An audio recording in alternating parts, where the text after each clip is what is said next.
정성훈 위 목사님의 악령의 도전을 물리치라라는 제목의 말씀. 누가복음 9장 37절에서 43절까지의 말씀. 이튿날 산에서 내려오시니 큰 무리가 맞을세. 무리 중에 한 사람이 소리질러 이르되 선생님 청컨대 내 아들을 돌보아 주옵소서. 이는 내 외아들이니이다. 귀신이 그를 잡아 갑자기 부르짖게 하고 경련을 일으켜 거품을 흘리게 하며 몹시 상하게 하고야 겨우 떠나가나이다. 당신의 제자들에게 내쫓아 주기를 구하였으나 그들이 능히 못하더이다. 예수께서 대답하여 이르시되 믿음이 없고 패역한 세대여, 내가 얼마나 너희와 함께 있으며 너희에게 참으리요. 내 아들을 이리로 데리고 오라 하시니 올 때에 귀신이 그를 거꾸러뜨리고 심한 경련을 일으키게 하는지라. 예수께서 더러운 귀신을 꾸짖으시고 아이를 낫게 하사 그 아버지에게 도로 주시니 사람들이 다 하나님의 위엄에 놀라니라. 아멘. 오늘의 본문 말씀을 보면 변화산 위에 계셨던 예수님이 산 아래로 내려오시면서 일어난 사건이 기록되어 있습니다. 변화산상의 영광스러운 모습과는 달리 산하의 어둠과 비참한 모습이 우리에게 증거되고 있습니다. 산 아래의 현실, 이것이 오늘 우리 교회가 처해 있는, 직면하고 있는 현실이라고 할 수가 있습니다. 질병과 고통, 탄식과 한숨, 슬픔과 눈물이 난무하는 이 현실 속에 우리가 살아가고 있고, 교회는 이러한 현실 속에 놓여져 있다라고 하는 것입니다. 오늘날 교회는 이 산 아래의 현실처럼 세 가지 도전을 강하게 받고 있습니다.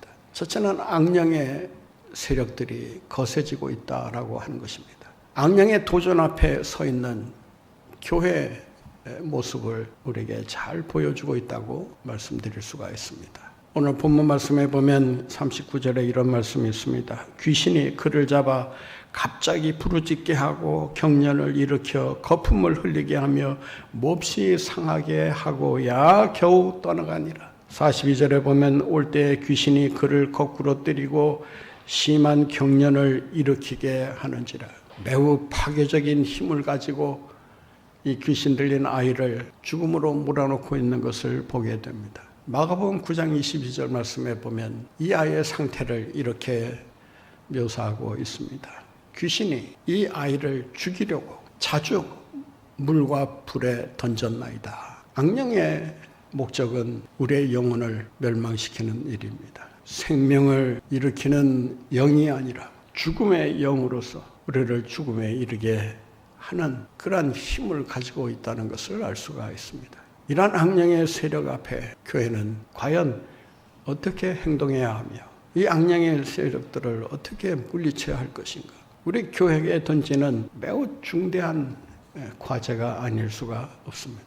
오늘 우리가 살아가는 현실을 보면 온통 비극적인, 그리고 폭력적인, 그리고 파괴적인 이러한 힘들이 곳곳에서 벌어지고 있는 것을 보게 됩니다. 이런 사고, 사건의 배후에는 악령의 역사가 자리 잡고 있다라고 할 수 있습니다. 모든 사건, 사고가 악령의 장난이라고 말할 수는 없을지라도 분명 이 현실을 비참하게 만들고 이 현실로 하여금 절망하게 만드는 그 힘은 바로 악령의 힘에서 나온다라고 할 수 있습니다. 이러한 현실 속에 한국교회는 과연 어디로 가야 하는가? 그리고 이러한 현실을 향해 교회는 무슨 말씀을 외쳐야 하며 이들의 도전을 어떻게 다뤄야 하는지, 한국교회가 직면한 현실은 우리가 생각하는 것보다 훨씬 더 심각한 그런 상황에 있다라고 할 수 있습니다. 왜냐하면 그러한 그 모든 파괴적인 상황들이 악령의 세력에 의해서 조종이 되고 움직이고 있기 때문입니다. 교회는 악령의 도전 앞에 서 있습니다. 뿐만 아니라 교회는 패배주의라고 하는 도전 앞에 서 있다고 할 수 있습니다. 오늘 본문 말씀에 보면 이런 말씀이 있습니다. 40절 말씀입니다. 당신의 제자들에게 내쫓아 주기를 구하였으나 그들이 능히 못하더이다. 매우 비극적인 그런 비참한 교회의 모습을 여기서 발견하게 됩니다. 제자들에게 쫓아주기를 구했지만은 그들이 능히 못하더이다. 이들이 귀신을 쫓아내는 일을 전혀 하지 못했던 것은 아닙니다. 이전의 말씀을 살펴보면 예수님께서 귀신을 쫓아내는 권세를 주시고 질병을 고칠 수 있는 능력을 주셔서 이들을 제자로 삼으셨다라고 말씀하고 있습니다. 그들은 실제로 귀신을 쫓아내기도 했고 질병을 고치는 일을 하기도 했습니다. 그런데 왜 이번에만은 귀신을 쫓아내지 못하는 그런 무능력한 모습을 보여주고 있느냐라고 하는 것입니다. 제자들의 무능과 패배주의는 오늘 살아가는 우리 성도들의 모습을 반영해주고 있다라고 할 수 있습니다. 경건의 모양은 있지만 경건의 능력을 상실한 교회, 살아있다는 이름은 가졌으나 죽은 자에 불과한 교회, 이것이 우리 교회의 실상이 아닌가 반성해 볼 필요가 있다고 생각합니다. 우리 믿음의 사람들 역시도 예수님을 나의 구주로 믿고 고백하고는 있지만 그분의 능력을 실제로 의지하고 믿고 따르고 있느냐라고 하는 것입니다. 경건의 모양은 화려하기도 하고 거창하기도 하고 때로는 훌륭해 보이기도 하지만 능력이 따르지 않는 경건, 이 경건은 아무런 의미가 없다는 것을 우리가 깨달아야 합니다. 제자들도 이 패배주의에 사로잡혀 계속해서 뒷걸음질 치고 있는 것을 볼 수가 있습니다. 제자들의 행태를 한마디로 표현한다면 우왕좌왕 그 자체라고 할 수 있을 것입니다. 패배주의에 사로잡힌 교회가 무슨 일을 할 수 있겠으며 악령의 도전을 어떻게 물리칠 수가 있겠느냐라고 하는 것입니다. 패배주의는 패배주의로 끝나는 것이 아니라 그 패배주의로 인해서 제자들이 믿는 예수님에게까지 누를 끼치게 되고 있다는 것을 알아야 합니다. 세상 사람들이 교회가 패배하는 것을 보면서 교회 패배로만 여기는 것이 아니라 교회가 주인으로 섬기고 믿고 따르고 있는 예수님도 교회와 마찬가지로 패배하고 있다는 것을 사람들이 알고 그 사실을 밝히고 있는 것입니다. 여러분 때문에 우리 주님의 이름에 누가 되고 또 해를 끼치는 일이 된다면 그것이 무슨 신앙생활이겠습니까? 제자들은 이 귀신들을 쫓아내지 못함으로 인해서 자신의 무능함을 드러냈을 뿐만 아니라 예수 믿어도 별 수 없구만이라는 이런 조롱을 받게 되었다는 것을 우리가 알아야 합니다. 패배주의야말로 한국교회의 미래를 방해하는 거센 도전이 되고 있다는 사실을 우리가 깊이 깨달을 수 있어야 합니다. 또 하나의 도전은 불신앙의 도전입니다. 예수님은 이렇게 말씀하십니다. 41절 말씀입니다.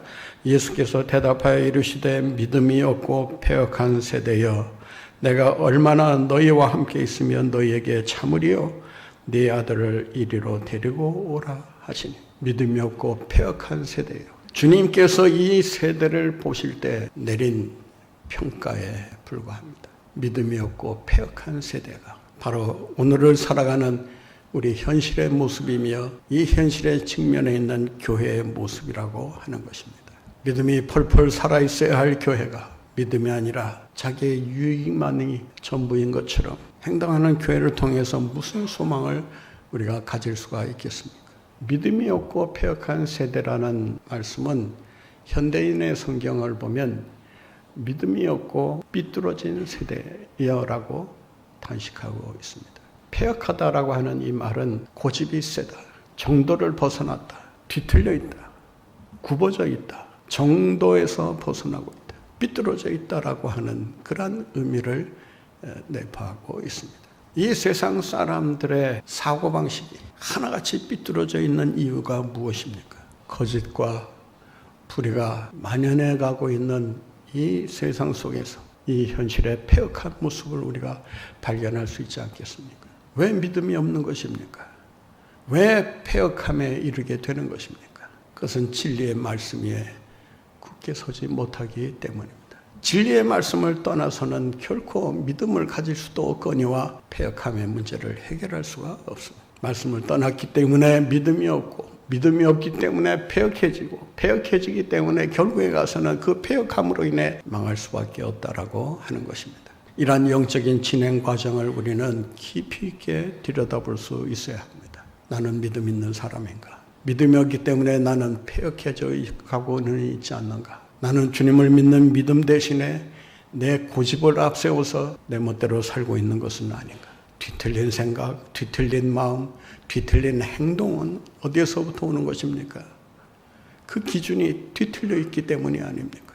기준이 뒤틀려 있으면 아무리 그 기준을 고치지 않는 한은 모든 것이 다 뒤틀려 버릴 수밖에 없습니다. 기준이 뒤틀리는 이유가 무엇입니까? 기준이 정도를 벗어나는 이유가 무엇입니까? 고든 길을 가지 못하고 계속해서 가는 길을 굽게 만드는 이유가 무엇입니까? 진리의 말씀을 거역하고 있기 때문입니다. 믿음이 없고 패역한 세대, 이 세대가 우리가 살고 있는 현실일 뿐만 아니라 우리의 교회가, 우리 성도들이 직면하고 있는 현실임을 잊지 말아야 합니다. 악령의 도전, 패배주의의 도전, 이 도전 앞에 과연 우리는 어떻게 살고 있는 것입니까? 악령의 도전을 물리치기 위해서는 그러면 어떻게 해야 하는 것입니까? 변화의 광채를 덧입어야 합니다. 변화산상에서 변화되신 예수 그리스도의 그 변화된 옷을 입어야 한다는 것입니다. 그 변화는 히브리어로 말하면 메타모르포네라고 합니다. 이 메타모르포네라고 하는 말은 변형된다는 것을 가리키는데 외적인 변형이 아니라 안에서부터 밖으로 뿜어져 나오는 변화를 가리킵니다. 악령의 세력들을 제어하고 축출해내기 위해서는 교회는 강력한 내적인 힘을 가지고 있어야 합니다. 그 강력한 힘이라고 하는 것은 내면에서 우러나오는 것이어야 합니다. 내면의 힘이 강할 때 우리는 악령을 물리칠 수가 있고 그들의 도전 앞에 당당히 설 수가 있는 것입니다. 변화의 광채를 덧입는 여러분들의 삶이 되시기를 바랍니다. 악령의 도전을 물리치기 위해서는 믿음을 가져야 합니다. 오늘의 본문과 병행 구절이라고 할 수 있는 마태복음 17장을 보면 제자들이 귀신을 쫓아내지 못하는 이유에 대해서 이렇게 밝히고 있습니다. 믿음이 적은 연고니라. 예수님은 제자들이 귀신을 쫓아내지 못하는 이유가 다른 데 있었던 것이 아니라 믿음이 없었기 때문이라고 말합니다. 믿음을 가질 때 그 믿음이 겨자씨만한 믿음이라도 산을 옮기게 되고 놀라운 기적을 일으킬 수 있는 근거가 된다고 말씀하고 있습니다. 악령의 도전을 물리칠 수 있는 길은 믿음을 가지는 일입니다. 믿음이 있어야 합니다. 세상을 이길 힘은 믿음입니다. 악령을 물리칠 수 있는 힘도 믿음입니다. 우리 주님은 우리에게 내가 무슨 능력을 가지고 있느냐, 너 뭐 할 줄 아느냐 한 번도 물으신 적이 없습니다. 주님의 질문은 단 하나입니다. 믿음이 있느냐? 내가 고쳐줄 줄로 믿느냐? 내가 해결해 줄 줄로 믿느냐? 믿습니다. 믿음 없는 나를 도와주소서. 믿는 자에게 능치 못함이 없을 줄로 믿습니다. 믿음을 가지고 나아갈 때 주님께서 그 모든 문제를 해결해 주실 뿐만 아니라 악령의 도전을 물리칠 수 있도록 역사하실 줄로 믿습니다. 마가복음에 보면 이 아이의 아버지가 예수님에게 나와서 이렇게 요청을 합니다. 선생님, 할 수 있거든. 무엇을 하실 수 있거든 나를 불쌍히 여겨 주시옵소서. 할 수 있거든 해달라요. 여러분 한번 생각해 보세요. 여러분이 누군가에게 어려운 부탁을 할 때 할 수 있거든 해주세요 라고 하면 여러분의 요청이 간절하게 들립니까? 아니면 안 해줘도 되는구나 이런 식으로 듣겠습니까? 할 수 있거든 해주십시오. 그렇지 않아도 저는 달리 할 말이 없습니다. 이런 식으로 아이의 아버지가 예수님에게 요청했을 때 예수님께서 한마디로 그의 믿음 없는 요청을 책망하시면서 이렇게 말씀하십니다. 할 수 있거든이 무슨 말이냐. 믿는 자에게 능치 못함이 없는 줄로 믿으라. 여러분 한번 따라해 보실까요? 할 수 있거든이 무슨 말이냐. 믿는 자에게 능치 못함이 없느니라. 믿습니까? 여러분 믿는 자에게 능치 못함이 없습니다. 무엇을 믿는 것입니까? 주님은 모든 것을 하실 수 있는 분이십니다. 주님에게는 불가능이 없습니다. 주님께서 하시고자 하시면 그 어떤 문제도 해결될 줄 믿습니다. 이 믿음 가지고 나아갈 때 그 믿음에 대한 응답을 반드시 해주시는 줄로 믿습니다. 믿음을 가져야 합니다. 그래야 악령을 물리칠 수 있는 힘을 가지게 되고 주님의 능력을 힘있게 됩니다. 능력에 주님을 믿을 때 여러분 귀신이 쫓겨나가게 됩니다. 믿음이 이깁니다. 믿음이 세상을 이길 뿐만 아니라 악령을 이긴다는 것을 기억하시고 능력의 주님을 믿는 믿음으로 승리하시는 여러분들 모두가 되시기를 바랍니다. 어떻게 해야 이 악령의 도전 앞에 교회가 어떻게 행동해야 하겠느냐라고 하는 것입니다. 이 아이를 예수님에게 데리고 가는 일을 최우선적으로 해야 합니다. 교회의 존재 이유는 나를 드러내고 내 이름을 빛내고 사람들을 내게로 끌어모으기 위한 곳이 아니라 질병과 고통으로 신음하는 이 세상 사람들을 예수님에게로 데리고 가는 일에 힘써야 한다는 것입니다. 오늘 본 말씀을 보면 이런 말씀이 있습니다. 41절입니다. 예수께서 대답하여 이르시되 믿음이 없고 패역한 세대여 내가 얼마나 너희와 함께 있으며 너희에게 참으리요 내 아들을 이리로 데리고 오라. 여러분 제자도 하지 못했지만 무리들도 하지 못했지만 아이의 아버지도 아무것도 할 수가 없었지만 주님께 데리고 왔을 때 주님과의 만남이 이루어졌을 때 주님으로 인해서 놀라운 반전이 일어나고 있는 것을 볼 수가 있습니다. 사랑하는 성도 여러분, 예수님에게 오늘의 현실을 다 맡기십시다. 여러분이 안고 있는 모든 힘들고 어려운 문제들, 풀리지 않는 문제들 여러분 다 주님께 맡기십시다. 주님께 가져다 놓으면 주님께서 반드시 선한 뜻을 따라 해결해 주시는 줄로 믿습니다. 여러분, 교회는 변화의 광채를 덧입어야 합니다.